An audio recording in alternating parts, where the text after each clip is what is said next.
Thank you, Chair, and to the Minister.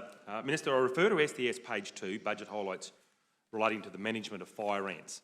And I ask, when was the fire ant eradication program transformed into the Fire Ant Suppression Task Force? I thank the member for his question, and as this is a, bear with me, member, because it is a long answer, because there's a lot of history concerning the National Red and Ported Fire Ant Program. But once again, I want to stress the point about previous assessments of the cost impact.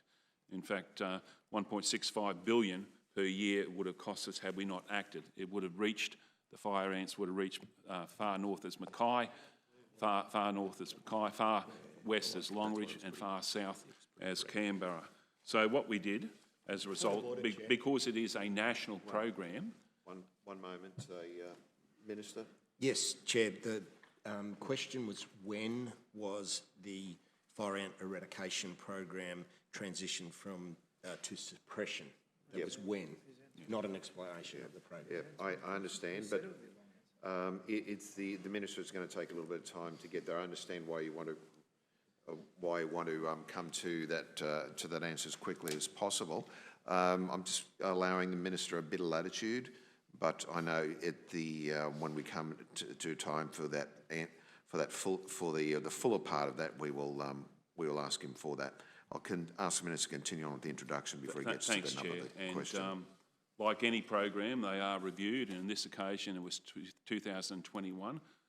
Program funding had triggered an independent strategic review by Dr. Helen Scott-Orr, a former Australian Inspector General of Biosecurity. That review established that there is a need to, whether fire ants are still eradicable, and it was the case that they are, and that's why the investment for future options for funding and the delivery of such. So a key finding was that they do remain eradicable, providing substantial changes are made, and however that additional funding was required for it.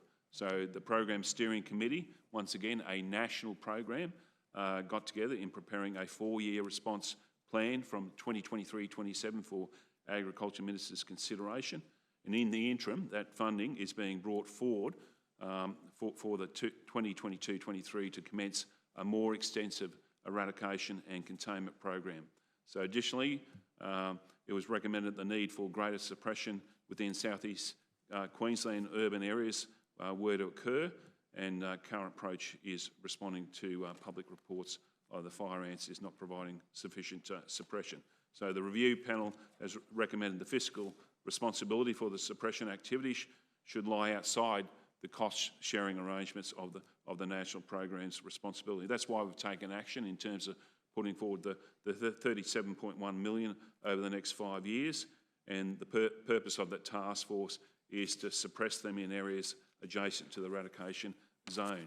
I know the Director General is the chair of that task force, and has met at least twice in 2022 and agreed to a form of subcommittees of they will be included by representation of local government agencies, state government agencies, federal government agencies, and ports of entry and private landholders and managers as well. So we're doing everything we can by funding, by engagement with not only the local governments but also persons in industry, whether they be nurseries, whether they be primary producers, whether they be developers, whether it be earth movers. It's important that we do this in terms of making sure we continue the program in respect to what it's aimed to do, and that's eradication and deal with the spread of fire ants as they currently stand. Thank you, Chair, and I'll go to the Minister again. Minister, you just mentioned that fire ants can still be eradicated with some changes to the program. What are those changes, Minister? Well, I thank the member for his question, and once again, I'm happy to go over those changes. We mentioned the funding, the $37.1 million that the Queensland Government has put in to develop a unique task force in respect to that. There's a number of things that are currently occurring in respect of how we deal with the pest in itself. We've covered off in terms of the eradication process over the next 10 years, working from the west to the east.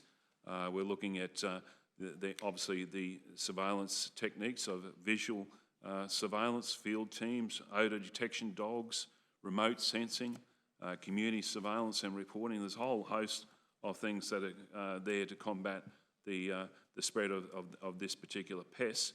But once again, it's up to everyone to work together, and that's why we're engaged local governments to have their ear and say in the process, but also all the other stakeholders like earth movers, like developers, like nurseries. So once again, there is a general biosecurity obligation for everyone.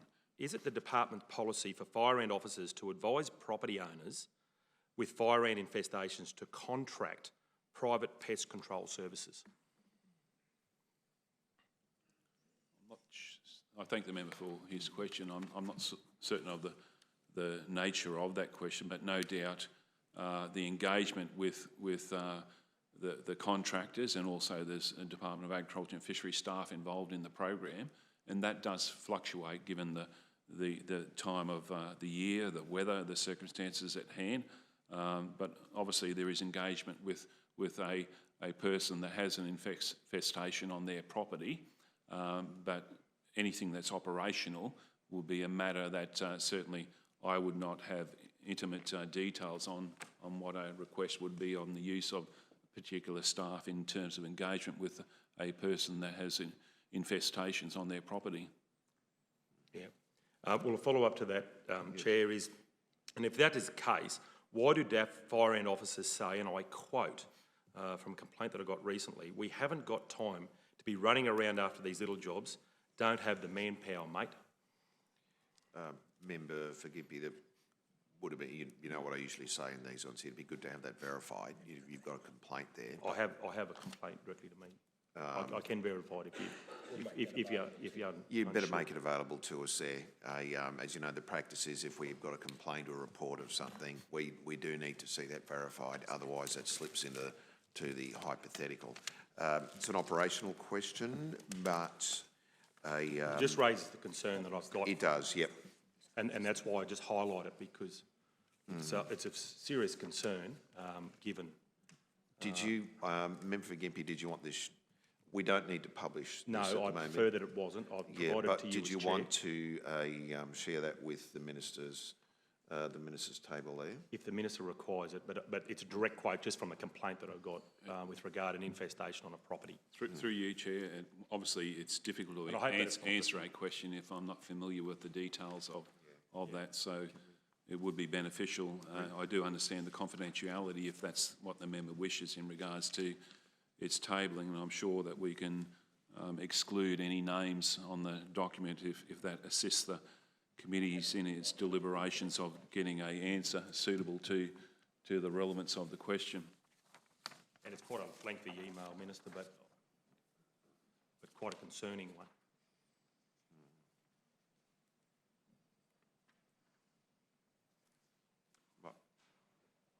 Might want to get back to do you want to come back to this one?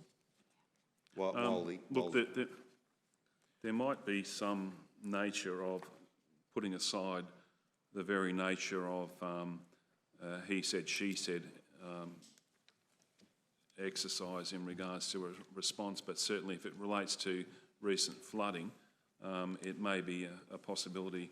I think the member for Gympie did a question on notice, which I did respond to, and that was related to the most recent weather events, where certainly the question by memory was whether there was concern by myself as Minister or the department about fire ants rafting as a result of the flood event, and my response by memory was that due to the nature of the flooding in this recent events this year, my advice was that it'd be highly unlikely that fire ants would be rafting on this occasion. I highlight it because it comes directly to me, and it concerns me if that's what biosecurity officers are advising landowners or where fire ants are found. So I take that, and I'm happy for the Minister to respond accordingly. Yeah, okay.